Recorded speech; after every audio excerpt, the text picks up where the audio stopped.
What's up, YouTube? You're in the den with Aaron EBM. I appreciate you stopping by this morning. You could be anywhere, but you decided to be here with me, and I appreciate it.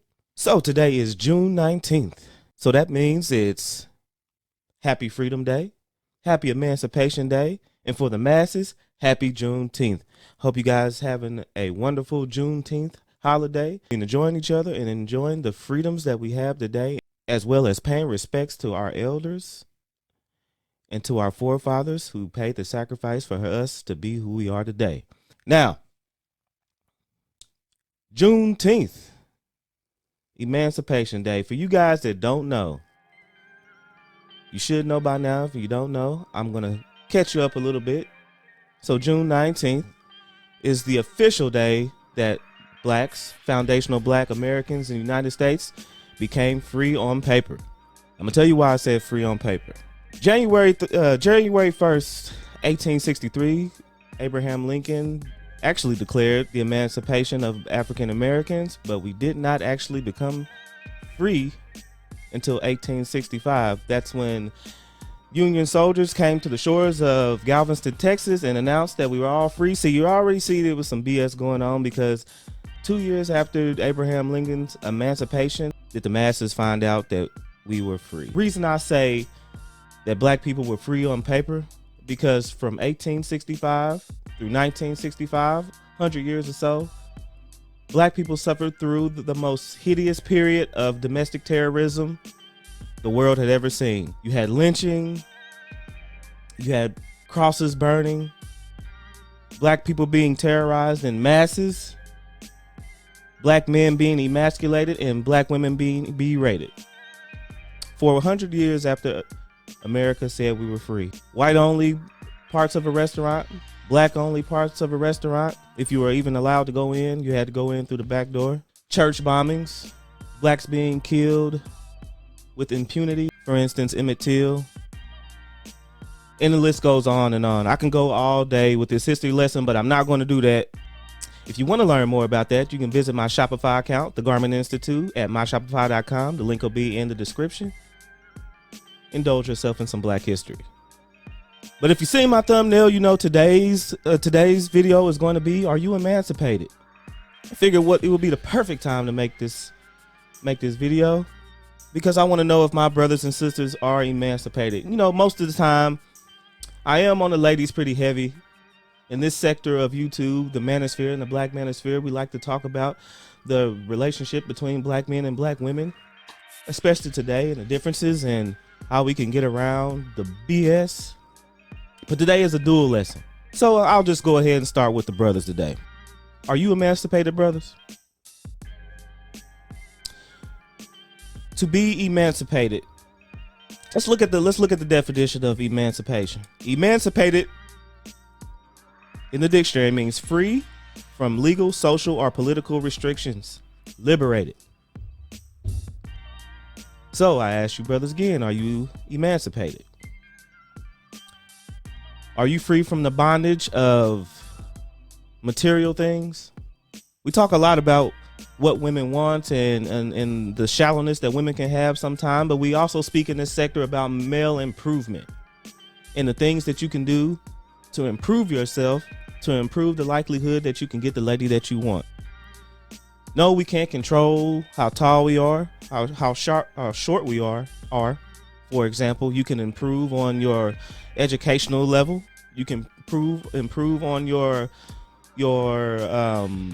work level skills. If you are a tradesman, you know, those skills that pays the bills. You do not have to continue to work at Walmart or Dollar General for the rest of your life. If you don't want to, you can improve yourself and therefore improve the likelihood that you can get a lady.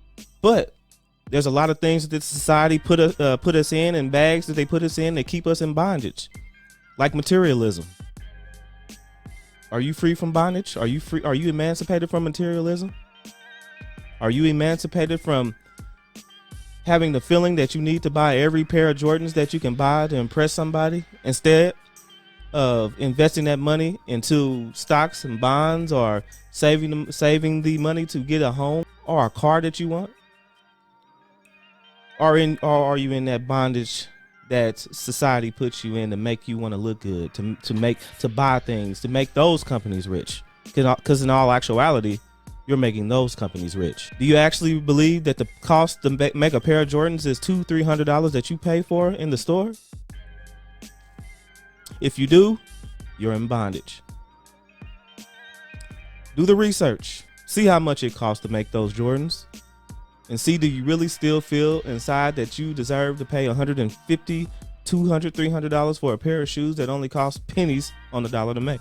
But the world continues to make you feel like if you don't buy these things, if you don't spend the money on these things, you'll never be anybody. You'll never be any good, and society won't like you, and your status will continue to be low. But the fact is, you don't need these. These things are bondage. These things keep you in a state of bondage. Women, ladies, are you emancipated? Or are you in bondage of what social media tells you that you need to be? Or are you depressed by not looking and not feeling up to par with the ladies that you see all around the world? Or do you need to be emancipated? Do you need your emancipation from social media telling you that you have to look every way but the way that you know you should look or you know you should feel?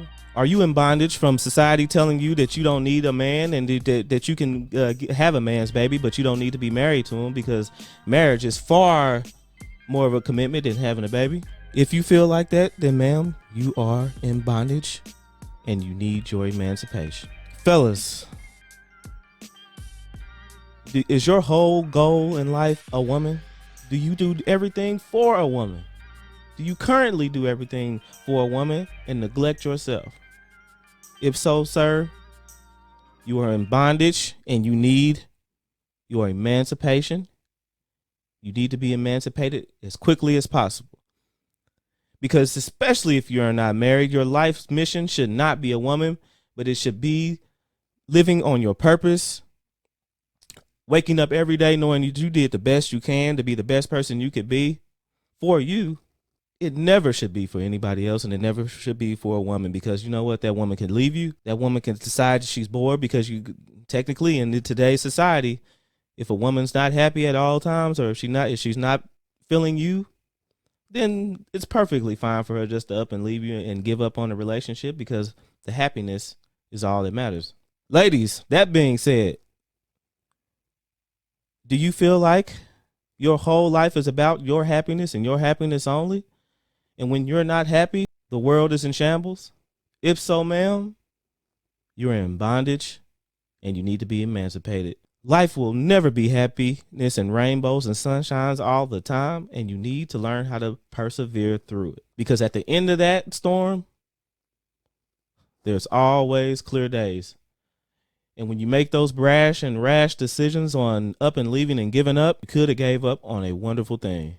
See, in all actuality, the everything, a lot of the things that I'm not going to say everything, you know how you get around here, not all, but a lot of things society tells us are good for the society, for them, for you to feel like you're strong and to feel like you don't need anybody. But our communities flourished when we cared about each other, when we knew that we needed each other, and we stuck by each other. But men, you're going to have to realize you have to be a man. And I know sometimes when you're raised by baby mamas, you don't always get the information that you need instilled in you to be a man. Sometimes and oftentimes we turn into whiners and complainers instead of movers and shakers. But that's okay. That's why your big brother EBM is here for you. Because I don't want to leave a man behind. And I don't want a woman to get left behind. But we have to realize the things that are being told to us are the things that keep us in bondage. And someday you're going to have to break that chain, or you'll look back on life with regrets because you could have made different choices, better choices. Fault the masses, fault your friends, because that man didn't look like a man that your XYC friend said that they would want you to be with. Or for the fellas, you don't want to look back and see that you didn't do all you could do to be the best man that you could be. But you're going to need your emancipation. You're going to have to be emancipated, and you're going to have to break those bondage chains in order to do so. You see, a lot of people in the mainstream media aren't going to tell you what we're telling you here in the Black Manosphere because they don't want you to be your own men. They have their own agendas. Those feminists in back in the day got a lot of black women on their side, and then they went straight home to their husbands while black women were waiting on the sidelines saying that they didn't need a man and they were liberated. They were sexual goddesses and they could do anything, anything they wanted to do. Look what they got women back in the 60s. Pregnant, alone, and then taking Big Daddy government's ideal of taking care of them through public housing, making them comfortable, and furthermore putting us in this situation we're in today. See, we don't need everybody, people, but we're going to we could uplift one another. Every other race and creed does this but us. And it's not racist to be uplifting of our own communities first, because if we don't, who will? But we can't uplift each other, and we can't be better if we're always blaming the other person, or we're always fighting, or always believing that we don't need the next person. So I'm telling you again, people, do you have your emancipation? Or is it time for you to be emancipated? All right, people, that's going to be it for today's video. I appreciate it if you came by and watched it. I'm trying to make it to 300 subscribers by August 1st, and I can't do that unless you hit that subscribe button and go on ahead and hit that like button too to help me out with the YouTube algorithm. I always appreciate you, and I always care about what you think about my videos, so get in that comment section. Help me out, people. And until next time, everybody, peace.